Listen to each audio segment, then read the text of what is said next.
All right, everyone, now we have to talk about Joe Biden's new student loan shenanigans here because he's managed to both anger and not anger various groups of people, and I think I know the strategy behind what he's doing. It's fairly clear. Under the current political climate, though, I'm not sure that it actually helps him. And thinking longer term beyond the 90-day recourse that he set here, and I'll get into the specifics of that. Beyond that frame of time, it could be fairly negative for the Democrats as a whole. Let me explain. What he's done is he kicked back the date at which student loan repayment starts by an extra 90 days. So now it doesn't start until May. He's using the COVID excuse, well, people aren't ready to start their payments yet again. The public demands it. Now, of course, people with debt, they don't want to have to make those payments. They're using that money for other things right now. By the way, that is true that if you were to restart these payments, it would depress spending in the economy, which is probably one reason why he did this. At some point, though, you either have to shit or get off the pot. It's an old Vermont saying. You can't kick the can forever. You're effectively letting this money build up and up and up while the government takes care of the interest payments on its own debt holdings. You're kicking the can down the road, and the reason for it is quite clear. If you keep tens of millions of people with student loan debt in the United States, which it is tens of millions at this point, keep this over their heads. So you don't forgive the student loan debt in part or in whole, and you don't force them to begin repayments. You simply continuously delay when they have to repay. They've still got the debt.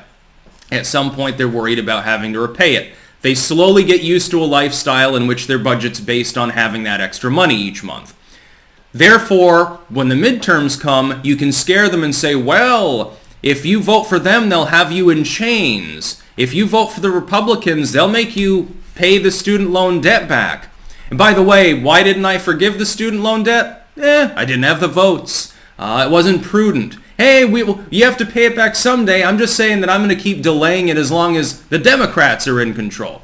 It's a ruse. This is an attempt to fool millions and millions of millennials especially into voting for the Democrats under the auspices of the idea that uber scary people over there will eventually make them repay the debts.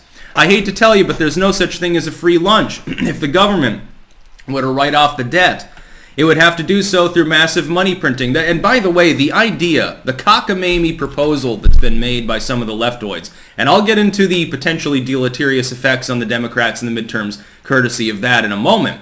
The cockamamie concept that the President of the United States, without legislation, without any form of approval whatsoever, can unilaterally say to private citizens holding hundreds of billions of dollars in debt, you don't have to repay it, I'm writing it off.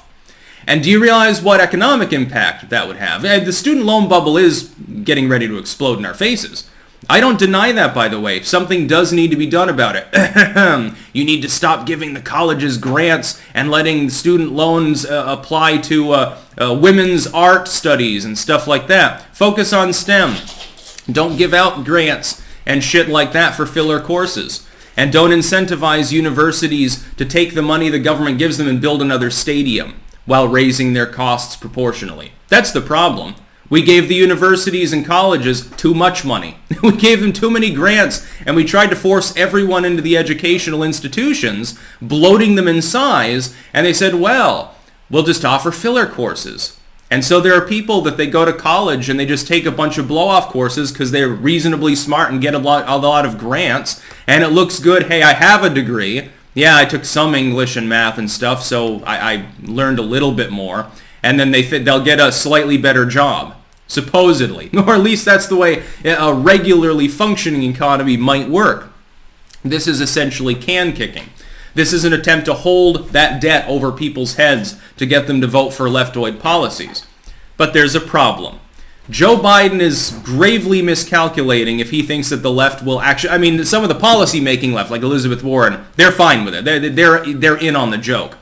If you think that the average leftoid layperson is going to say, well, he delayed the repayments and not then ask the natural follow-up, which is, if we don't have to repay now, and if we don't have to repay in the indefinite future because we don't know when we'll be ready to return to a normal economy because of COVID, If that's the case, why not just write it off in part or in whole? Why not just write off 10 grand of it, restructure everyone's loan repayment details accordingly for monthly payments, and then restart the repayments? The economy could probably reabsorb that. By the way, I am, in full disclosure, I'm not promoting that. I say that as someone who has tens of thousands of student loan debt. I'm not promoting that we write off a single penny of it.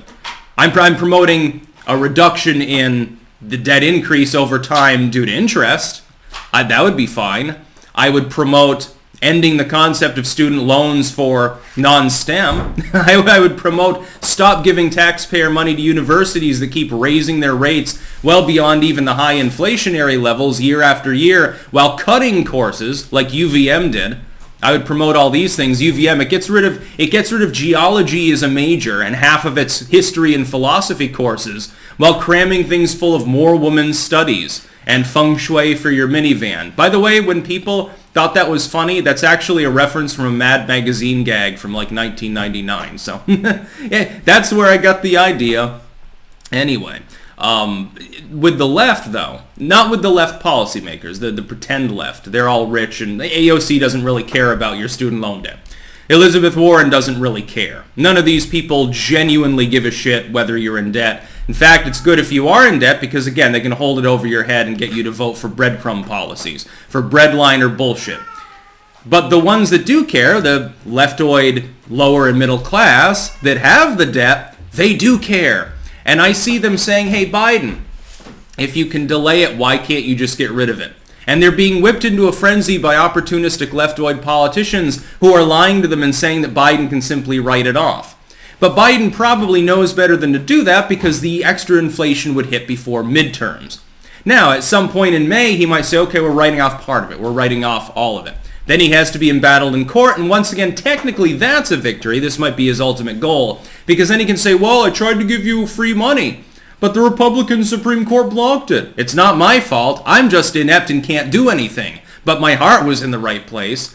It's better to be perceived that way, like a bumbling Bush figure, than it is to be perceived of as a cutthroat evil man. The problem is this is cutthroat and evil. You're taking the misery of millions or tens of millions of American citizens, especially disproportionately millennials, people that are now, late 20s into their mid-30s, and you're using it for political leverage. That's what he's doing. What we should be doing is restoring the normal payments. If you want to restructure, reduce interest rates, or absorb part of that cost, proportionate to the fact that the government's responsible for the student debt loan crisis in the first place, that's perfectly fine. We can absorb that. If you were to try to write all of this debt off, bloated as it is, it'd collapse the economy. That's about all. Peace out.